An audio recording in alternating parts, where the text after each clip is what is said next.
చేసుకోండి. నేను మా ఊర్లో ఇలానే ఉంటా, నాకు ఇలా ఉండడమే ఇష్టం. నా దగ్గర అన్ని ఇలాంటి బట్టలే ఉన్నాయి. నీ దగ్గర లేకపోతే ఏంటి, నా దగ్గర ఉన్నాయి కదా. నా బట్టలు కూడా నీవే అనుకో. నువ్వు ఈ గెటప్ లో వస్తే నా పరువు పోద్ది. అమ్మో ఊరమ్మాయి అని అన్నారు. ఏంజల్ ఊరమ్మాయిలతోనే ఫ్రెండ్షిప్ చేస్తుందని మొత్తం కాలేజ్ అంతా నా పేరు చెప్పి ఇజ్జత్ తీస్తారు. అయితే ఇప్పుడు నేను ఏం చేయాలి? నేను చెప్పింది చెయ్యాలి. Getup change.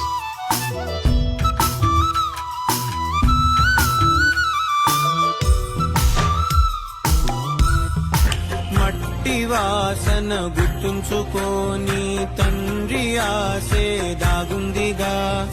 చిక్కి చితికిన విత్తనంలో ఓ వంశ వృక్షమే దాగుందిగా.